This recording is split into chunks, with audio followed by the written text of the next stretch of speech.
నమస్తే, welcome to ONETV news. ముందుగా headlines. CM KCR పై కేంద్ర మంత్రి కిషన్ రెడ్డి ఘాటు విమర్శలు. కేసీఆర్ అసమర్థత వల్లే తెలంగాణకు నష్టం జరుగుతుందంటూ వ్యాఖ్య. గగన్యాన్ ప్రాజెక్టుపై ఇస్రో కీలక ప్రకటన. ఈ నెలాఖరులోగా అబార్ట్ వ్యవస్థను పరిశీలించనున్నట్లు వెల్లడి. పోలవరం ప్రాజెక్టు తాజా అంచనాలకు ఆమోదం తెలపాలంటూ సీఎం జగన్ వినతి. 12,911.15 కోట్ల విడుదలపై నిర్మలా సీతారామన్ కు ధన్యవాదాలు తెలిపిన జగన్. ఎన్నికల అక్రమాలపై కఠినంగా వ్యవహరిస్తామంటున్న కేంద్ర ఎన్నికల సంఘం. ఎన్నికల సమయంలో అధికారులపైన నిఘా పెడతామంటూ స్పష్టం. బీఆర్ఎస్ ప్రభుత్వ అసమర్థత, నిర్లక్ష్యంతో గత 10 ఏళ్లుగా తెలంగాణకు తీరని నష్టం జరుగుతుందని బీజేపీ రాష్ట్ర అధ్యక్షుడు కేంద్ర మంత్రి కిషన్ రెడ్డి ఘాటుగా ఆరోపించారు. రాష్ట్ర ప్రభుత్వం సహకరించకపోయినా కేంద్రం తెలంగాణ ప్రజల కోసం కీలక కార్యాచరణతో ముందుకు వెళ్తుందని అన్నారు. తప్పులన్నీ తన వద్ద ఉంచుకొని కేంద్రాన్ని రాష్ట్ర ప్రభుత్వం విమర్శిస్తుందన్న ఆయన కృష్ణా జలాలపై ట్రిబ్యునల్కు మార్గదర్శకాలు ఇవ్వాలన్న కేంద్ర నిర్ణయంపై తెలంగాణ ప్రజల తరపున ప్రధానికి కృతజ్ఞతలు తెలియజేశారు.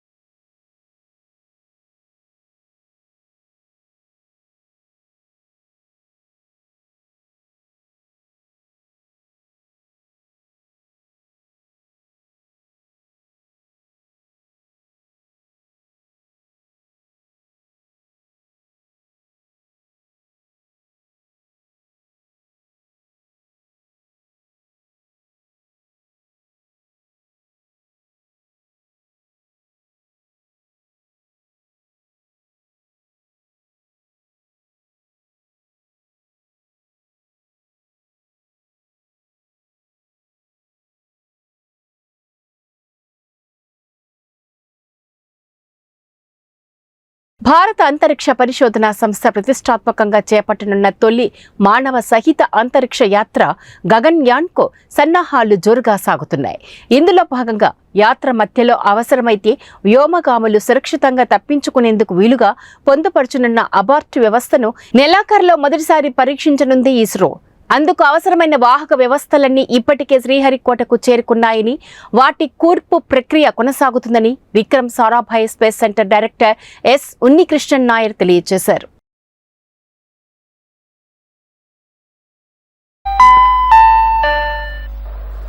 -30 minutes.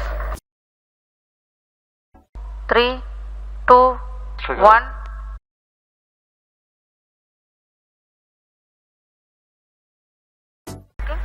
HEM's LEM pitch mode recognition confirmed, performance normal.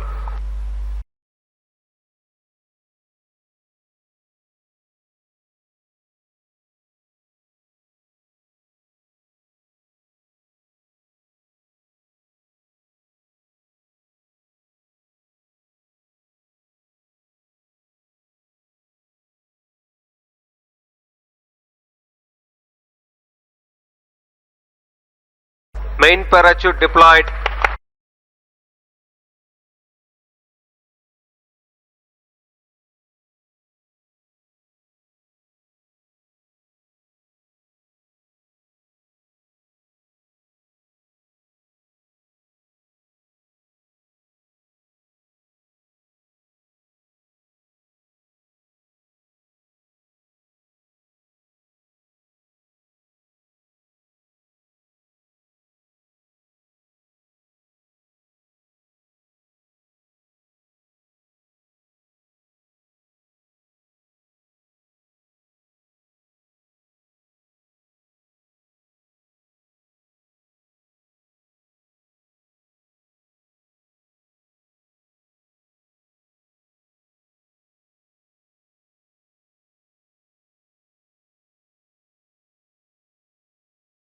Polavaram project నిర్మాణ వ్యయంపై తాజా అంచనాలకు ఆమోదం తెలపాలంటూ ఆంధ్రప్రదేశ్ రాష్ట్ర ముఖ్యమంత్రి జగన్మోహన్ రెడ్డి కేంద్ర ఆర్థిక శాఖ మంత్రి నిర్మలా సీతారామన్ కోరారు.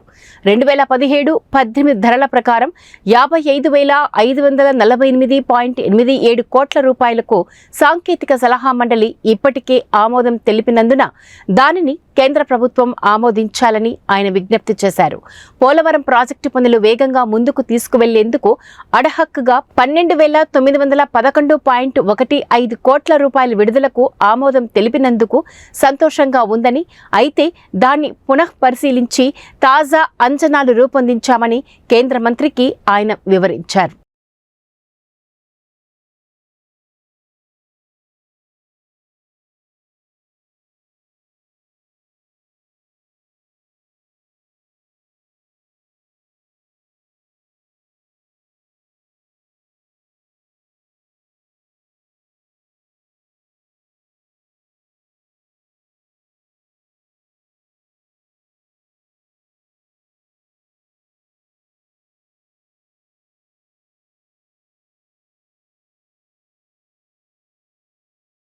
ఎన్నికల అక్రమాలపై కఠినంగా వ్యవహరిస్తూ ఎన్నికల క్రతువులో భాగస్వాములయ్యే అధికారులపైన నిఘా పెడతామని కేంద్ర ఎన్నికల సంఘం ప్రధాన కమిషనర్ రాజీవ్ కుమార్ వివరించారు.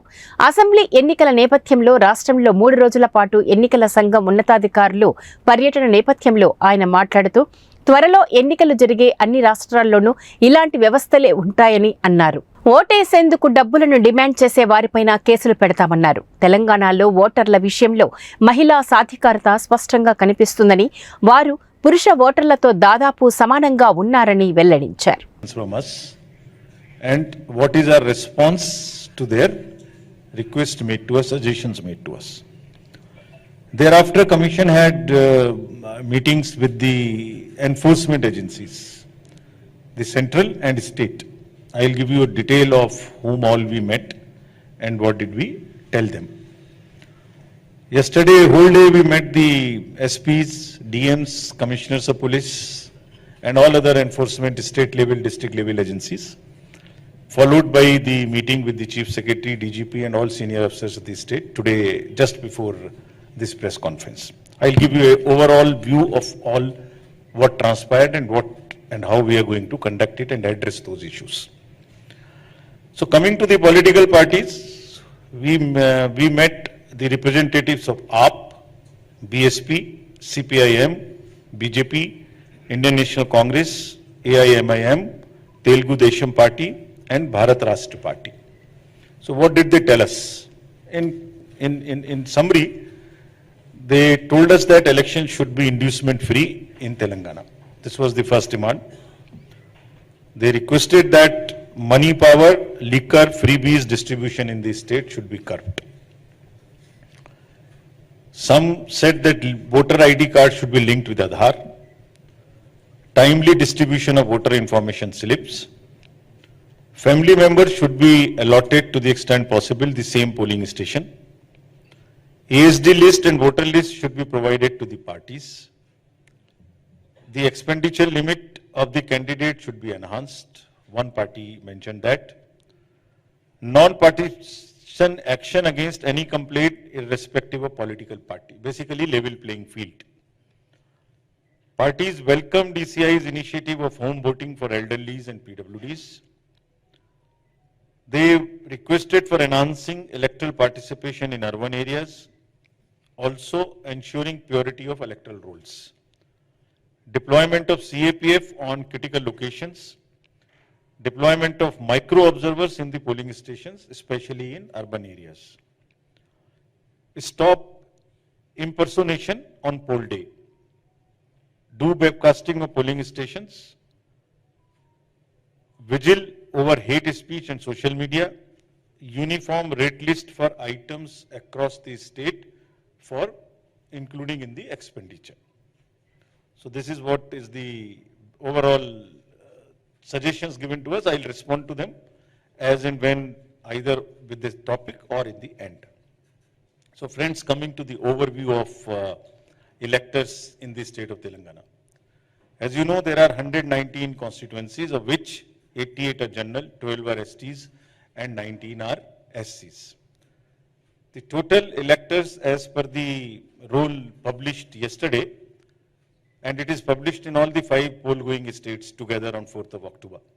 In Telangana, total electors are 3.17 crore, and very happy position that male and female are almost equal at 1.58 and 1.58 crores. This is an empowerment of the women, which also I will speak in detail later. We made efforts to make the voter list very inclusive and worked with great zeal with the enrollment of the transgenders. So we have been able to register 2557 transgenders, and persons with disability marked in our electors roll are 5,06,000. This is again our efforts to make our electoral rolls inclusive and include every section of the society. 80 plus voters are 4.43, of which 7,689 are 100 plus. This is again a very happy situation that we have the blessings of our seniors, 80 plus and 100 plus in these states, and they are all part of our voter list. Friends, another effort was made to include the young voters. So between 18 and 19, the young voters number is 8.11 lakhs, which is also a very encouraging trend.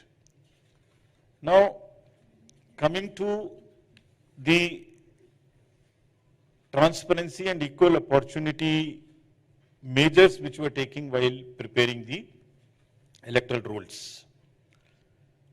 Deletions are done only when... Medak DCC మాజీ అధ్యక్షుడు తిరుపతి రెడ్డిని గత రాత్రి హైదరాబాద్ వివేకానంద నగర్ కాలనీలోని ఆయన నివాసంలో మంత్రి హరీష్ రావు కలిశారు. మైనంపల్లి హనుమంతరావు కాంగ్రెస్ లో చేరిన నేపథ్యంలో తిరుపతి రెడ్డి తన పదవికి రాజీనామా చేశారు. ఈ నేపథ్యంలో మంత్రి ఎమ్మెల్సీలు నవీన్ కుమార్, షంభీపూర్ రాజుతో తిరుపతి రెడ్డిని కలిసి ఆయనను బీఆర్ఎస్ పార్టీలోకి ఆహ్వానించారు. మెదక్ నియోజకవర్గ అభివృద్ధి కోసం కృషి చేద్దామని చెప్పి వారిని పార్టీలోకి ఆహ్వానించాం. మా ఆహ్వానాన్ని మన్నించి వారు బీఆర్ఎస్ పార్టీలో చేరడానికి అంగీకరించారు. వారికి, వారి అనుయాయులందరికీ పేరు పేరున కృతజ్ఞతలు. రేపు సాయంత్రం 7 గంటలకు మరి వర్కింగ్ ప్రెసిడెంట్ కేటీఆర్ గారు మా అందరి సమక్షంలో వారు బీఆర్ఎస్ పార్టీలోకి వస్తా ఉన్నారు. వారితో పాటు మెదక్ నియోజకవర్గం నుంచి చాలా మంది సీనియర్ కాంగ్రెస్ పార్టీ నాయకులు, ప్రజాప్రతినిధులు అందరూ కూడా రేపు బీఆర్ఎస్ పార్టీలోకి చేరబోతా ఉన్నారు. వారందరికీ కూడా స్వాగతం తెలియజేస్తూ, ఇవాళ కాంగ్రెస్ పార్టీ పరిస్థితి ఏమైపోయిందంటే ఇప్పటికీ చాలా నియోజకవర్గాల్లో పోటీ చేయడానికి అభ్యర్థులు లేనటువంటి పరిస్థితి. ఇవాళ చాలా చోట్ల కూడా ఇంతకాలం పార్టీ కోసం పనిచేయించుకొని చివరి నిమిషంలో డబ్బులున్నటువంటి వాళ్లకు ఇవాళ టికెట్లు ఇచ్చే కార్యక్రమానికి వాళ్ళు దిగిపోయి పార్టీ కోసం కష్టపడ్డటువంటి కార్యకర్తలకు మరి అన్యాయం చేస్తున్నటువంటి పరిస్థితి ఉంది. సో ఇవాళ నిజంగా చెప్పాలంటే కాంగ్రెస్ అయినా ఈ రాష్ట్రంలో బీజేపీ అయినా ఎంతసేపు బీఆర్ఎస్ ను డైరెక్ట్ గా తట్టుకోలేక బురద జల్లేటువంటి ప్రయత్నం చేసి ఏదో 4 సీట్లు సంపాదించుకోవాలనుకుంటున్నారు. కాంగ్రెస్ పార్టీ బీఆర్ఎస్ ఏదో బీజేపీకి బీ టీం అని, బీజేపీ వాళ్ళు బీఆర్ఎస్ ఏదో కాంగ్రెస్ పార్టీకి బీ టీం అని, అంటే ఒకరి మీద ఒకరు వాళ్ళు చెప్పే ప్రయత్నం చేసి ఏదో రకంగా 4 సీట్లు సంపాదించాలనుకుంటున్నారు. ఇలా బీఆర్ఎస్ పార్టీ అనేది తెలంగాణ ప్రజలకు ఏ టీం. ఇలా మేము ఏ పార్టీకి ఒత్తాసు పలకాల్సిన అవసరం బీఆర్ఎస్ పార్టీకి లేదు. కానే కాదనుకున్న తెలంగాణ తెచ్చింది బీఆర్ఎస్ పార్టీ. దేశమే అబ్బురపడే విధంగా ఇవాళ తెలంగాణ రాష్ట్రాన్ని 9.5 ఏళ్లలో ముఖ్యమంత్రి గారి నాయకత్వంలో అద్భుతంగా అభివృద్ధి చేసుకున్నాం. రేపు కూడా ఎవడు ఎన్ని ట్రిక్కులు చేసినా కూడా హ్యాట్రిక్ బీఆర్ఎస్ది, కేసీఆర్దే. దాంట్లో ఎక్కడా కూడా ఎవరికి అనుమానం లేదు. ఇవాళ ఇలాంటి ఎంతో మంది మంచి నాయకులు, నిన్న శ్రీధర్ గారు కూడా చేరారు, ఇవాళ మా తిరుపతి రెడ్డి గారు కూడా బీఆర్ఎస్ పార్టీలో చేరుతా ఉన్నారు. ఇంకా చాలా మంది కూడా మాతో టచ్ లో ఉన్నారు. ఇలా వాళ్ళ పరిస్థితి ఎంత దీనంగా ఉందంటే ఇప్పటికీ టికెట్లు ఇచ్చుకోలేనటువంటి పరిస్థితి ఉంది. ఇవాళకి కూడా కాంగ్రెస్ పార్టీ ఒక్క టికెట్ కూడా ఇచ్చుకోలేనటువంటి పరిస్థితి. అంటే వాళ్ళు ఎంత బలహీనంగా ఉన్నారనడానికి ఇది ఒక సంకేతం. మేము ఆల్మోస్ట్ 40 రోజుల క్రితమే టికెట్ డిక్లేర్ చేసుకుని ఇవాళ మా అభ్యర్థులందరూ కూడా ప్రచారంలో ముందుకు పోతా ఉంటే ఇవాళ ఈ రాష్ట్రంలో బీజేపీ అయినా కాంగ్రెస్ అయినా అభ్యర్థులు లేక, లేదు టికెట్లు ఇస్తే ఏమవుతుందనే ఒక గందరగోళంతో ఈ రోజుకు టికెట్లు ఇచ్చుకోలేనంత బలహీనమైనటువంటి స్థితిలో ఇవాళ 2 పార్టీలు కూడా ఉన్నాయి. సో అందువల్ల ఏ రకంగా చూసినా అసలు బీఆర్ఎస్ కు పోటీ లేదు. ఖచ్చితంగా ఈ రాష్ట్రంలో కేసీఆర్ నాయకత్వం కావాలని ప్రజలందరూ కూడా కోరుకుంటున్నారు. ఎక్కడికి పోయినా ఇవాళ ప్రజలు బ్రహ్మరథం పడతా ఉన్నారు. సో మాకు సంపూర్ణమైన విశ్వాసం ఉంది. గతంలో కంటే ఎక్కువ సీట్లతో బీఆర్ఎస్ పార్టీ 3వ సారి అధికారంలోకి వస్తుంది. సార్ తిరుపతి గారికి ఎటువంటి స్థానం అవన్నీ మీరే చూస్తారు కదా. తప్పకుండా మంచి తగిన వారికి స్థాయికి తగిన గౌరవం లభిస్తుంది. Thank you. Mahadev betting app case వ్యవహారం బాలీవుడ్ ను తీవ్రంగా కుదిపేస్తుంది. ఈ కేసులో ఇప్పటికే ఈడీ నుంచి నోటీసులు అందుకున్న ప్రముఖ నటుడు రణబీర్ కపూర్, హాస్య నటుడు కపిల్ శర్మ, నటీమణులు హ్యూమా కురేషి, హీనా ఖాన్ల జాబితాలోకి తాజాగా మరో ప్రముఖ నటి చేరింది. ప్రముఖ నటి శ్రద్ధా కపూర్ కి ఈడీ సమన్లు జారీ చేసి విచారణకు హాజరు కావాలని కోరినట్లు సన్నిహిత వర్గాలు వెల్లడించాయి.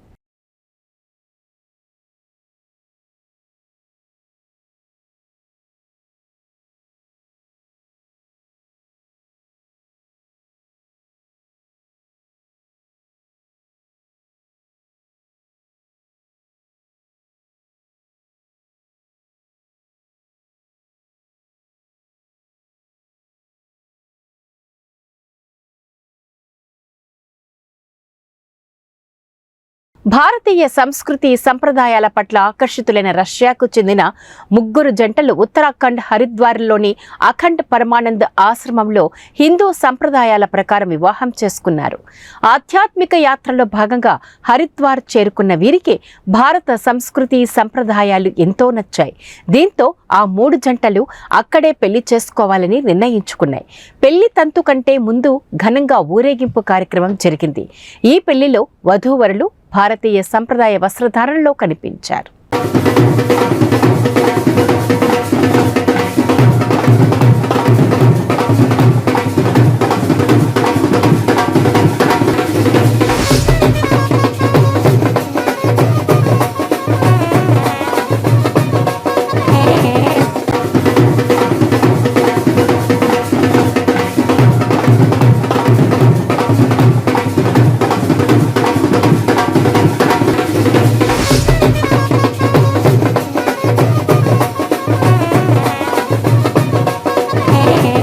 हमारी ओर से इतना ही है कि हम लोग चाहते हैं कि पति पत्नी रोज न बदलते रहें, भारतीय संस्कृति के अनुसार विवाह करके रहें।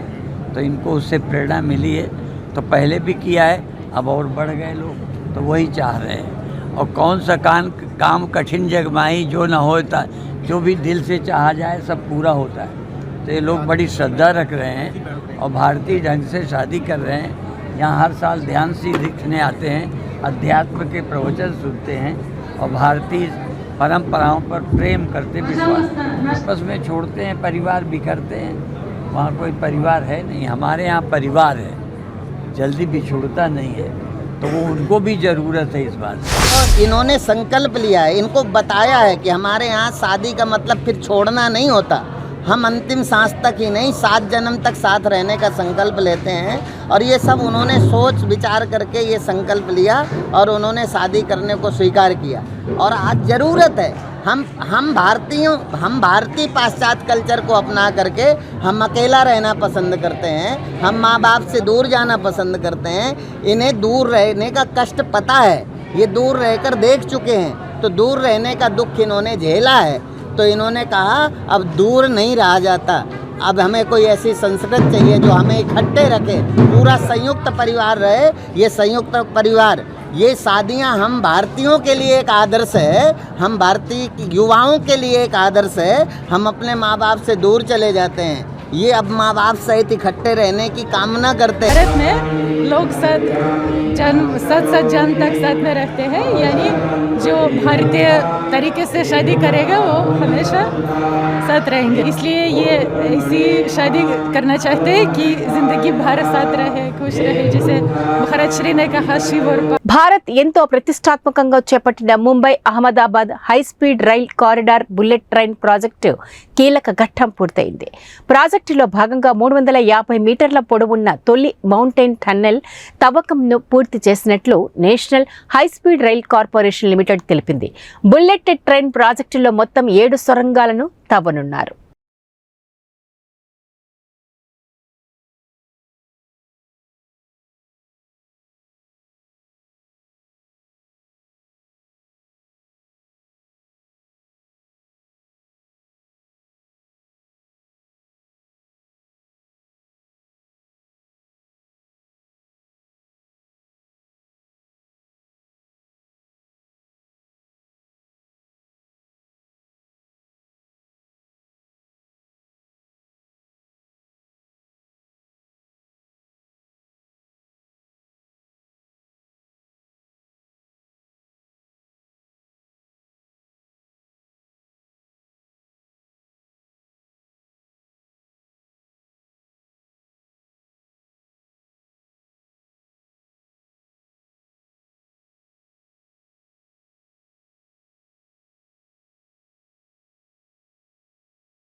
గృహ రుణాలు ఈఎంఐలు కడుతున్న వారికి భారతీయ రిజర్వ్ బ్యాంకు శుభవార్త చెప్పింది. రెపో రేటును యథాతథంగా కొనసాగించాలని ఆర్బీఐ పాలసీ కమిటీ నిర్ణయించింది. ప్రస్తుతం 6.5% వద్దనున్న రెపో రేటును అలాగే కొనసాగించాలని ఎంపీసీ ఏకగ్రీవంగా నిర్ణయించినట్లు reserve bank governor Shaktikanta Das తెలిపారు. ప్రపంచంలో కొత్త గ్రోత్ ఇంజన్గా మారడానికి భారత్ సిద్ధంగా ఉందని ఈ సందర్భంగా ఆయన తెలియజేశారు. రష్యా ఉక్రెయిన్ యుద్ధం నేపథ్యంలో మే 2022 నుంచి పాలసీ రేటును ఆర్బీఐ పెంచుతూ వస్తుంది. దీంతో ఈ ఏడాది ఫిబ్రవరి నాటికి అది 6.5%కి చేరుకుంది. Safeguards wherever necessary. 8. Financial stability is fundamental to price stability and growth. That is the core principle which we follow. 9. The external sector is eminently manageable. Thank you. Thank you, sir, for those opening remarks. I'll begin the press conference by inviting Mr. Anup Roy from Bloomberg to ask his question. Thank you, sir. Sir, this is regarding the OMO announcement that you did. So, will there be a calendar for OMO, and is this in preparation for the JPM bond index inclusion? As I have said in my statement that first thing I would like to say that it has nothing to do with the bond index inclusion, and let me reiterate that it has nothing to do with bond index inclusion. It's a part of our domestic liquidity management. With regard to calendar, I have said that we will watch the evolving trends. There are several moving parts in the whole liquidity scenario. We will watch the evolving trends and we will notify as and when it becomes necessary. Thank you, sir. So we do not at the moment propose to give a calendar. Thank you, sir. I'll move on to Mr. Manojit Saha from Business Standard.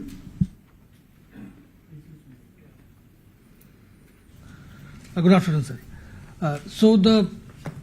You have said that the transmission is still not complete, while saying that the stance is withdrawal of accommodation that is maintained. So do you expect does RBI expect banks to further adjust their rates so that transmission is complete?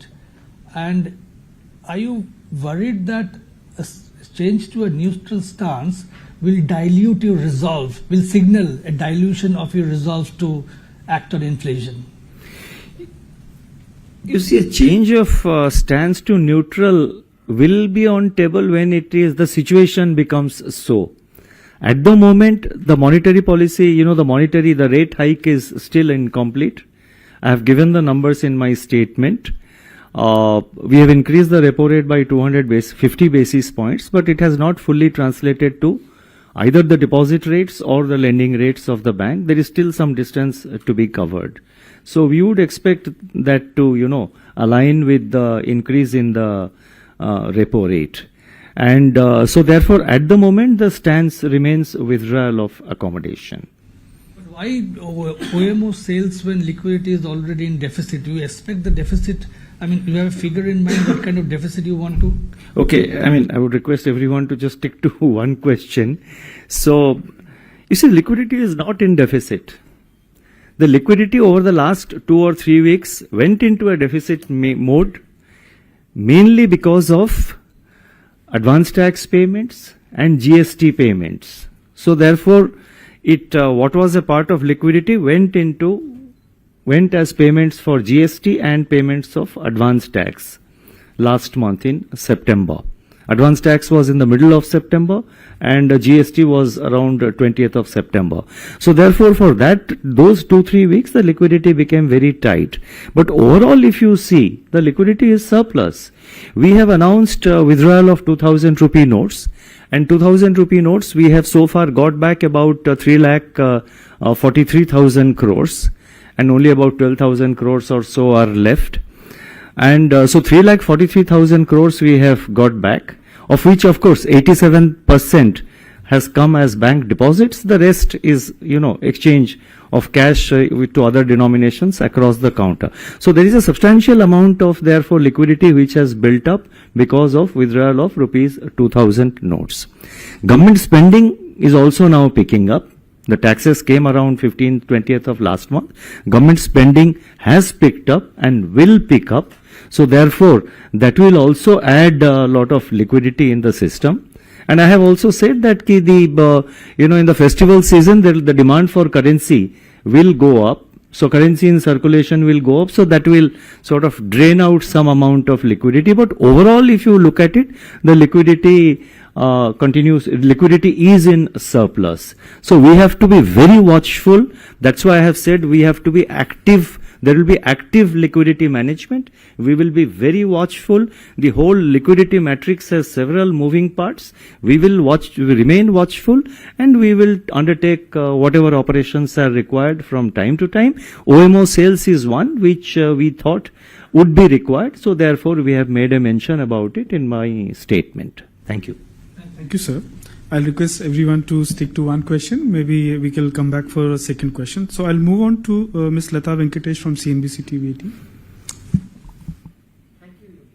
Is it working? Okay, thanks. So I have to stick to OMO again. When you say OMO intervention, as you say, you have not given us an idea whether you will do an OMO auction or what you have been doing all these days. Some quiet screen-based buying. BJP Congress మధ్య social media వేదికగా విమర్శల వర్షం కురుస్తుంది. BJP party నిన్న రాహుల్ గాంధీ ఫోటోను social మీడియాలో share చేస్తూ రావణుడితో పోల్చింది. ఇతడు దుష్ట శక్తి అని, ధర్మానికి వ్యతిరేకి అని, రాముడికి విరోధి అని తీవ్ర విమర్శలు చేసింది. ఈ పోస్టర్పై కాంగ్రెస్ కూడా అంతే ఘాటుగా స్పందించింది. సోషల్ మీడియా ప్లాట్ఫామ్ ఎక్స్లో ప్రధాని నరేంద్ర మోదీ ఫోటోలను షేర్ చేస్తూ త్వరలోనే ఎన్నికల ర్యాలీకి వస్తున్నా అన్న క్యాప్షన్ తగిలించిన ఓ ఫోటోకు బీజేపీ సమర్పణలో ప్రధానమంత్రి నరేంద్ర మోదీ నటిస్తున్న జుమ్లా బాయ్ అని రాసుకొచ్చింది. అతిపెద్ద అబద్ధాల కోరు ఎవరు అన్న ప్రశ్నకు అది నేనే అంటూ మోదీ చెయ్యెత్తి చెబుతున్నట్లుగా ఉన్న మరో ఫోటోను షేర్ చేసింది.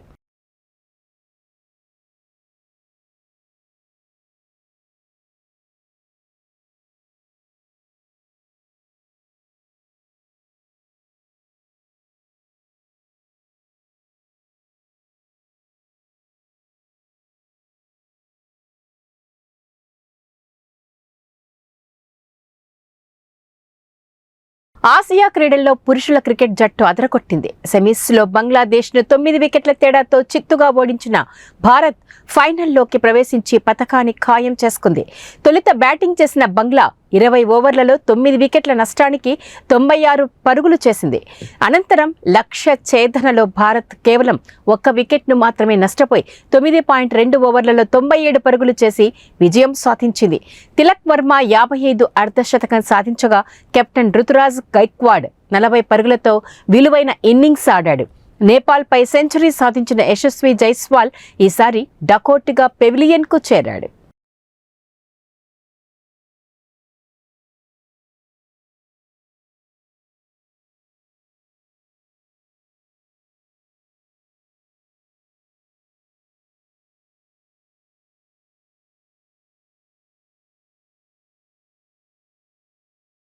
ఇవి ఇప్పటి బులెటిన్ డీటెయిల్స్. నెక్స్ట్ బులెటిన్లో మళ్ళీ కలుద్దాం.